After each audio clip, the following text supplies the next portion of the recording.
write you into my life, only to close the book mid-sentence.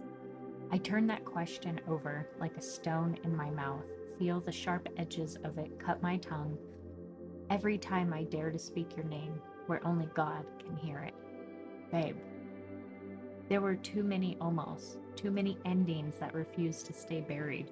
We buried us like a bad habit, like a secret we were trying to starve, and still, we rose, like something stubborn and ancient, like roots that do not ask permission before breaking through the foundation.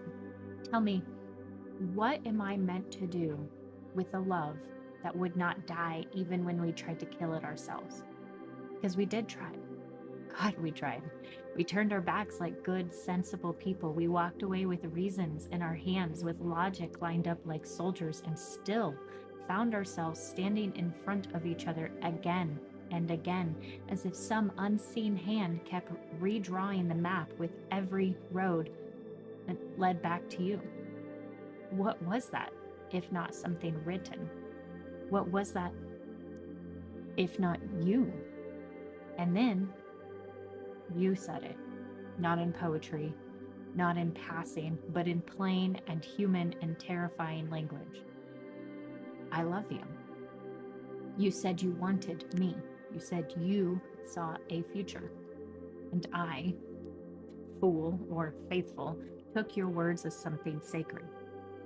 Not because you are perfect, but because I believed God does not play games with a woman's heart by placing a man in it so deeply he becomes part of her breathing.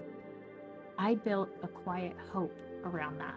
Nothing loud, nothing reckless, just the small, steady kind that feels like home. And now I am left here trying to understand how something that felt so divinely placed could end in this human ruin. I wake up and do the right things. I pour cereal, pack lunches, tie shoes, answer questions, pretend the sun is just the sun and not an interrogation light asking me to explain why my chest still aches like this. I choose life in the simplest ways. I choose to keep going. But there is a place in me, dark, tidal, undergoverned, where you still exist, not as memory, but as presence. And I fight it. I fight the pull toward that abyss, where every thought becomes you, where every quiet moment echoes with what we almost were. Because I am still here, because I am a mother, because I have to be more than a woman undone by love. But God, it hurts to know you are out there hurting. It hurts in a way that feels wrong, like grief that has no right to still belong to me. Your pain moves through me as if there is no border between us, as if whatever this was stitched us together in ways distance cannot unlearn. And I remember how we used to say it, soulmates. Not lightly, not like a fairy tale word thrown into the wind. We said it like people who had seen enough of life to know the difference between fleeting and forever. We said it because something about us felt chosen. And I do not know what to do with that now. Because if this was never meant to be, why did it feel like it was? Why did it persist through years, through silence, through distance, through every rational ending we tried to give it? Why did it survive us? Or worse, why did it only survive long enough to prove it was real before being taken away? I kneel in questions I cannot resolve. I pray into a silence that feels too heavy to be empty. Was this the lesson? Was this the mercy?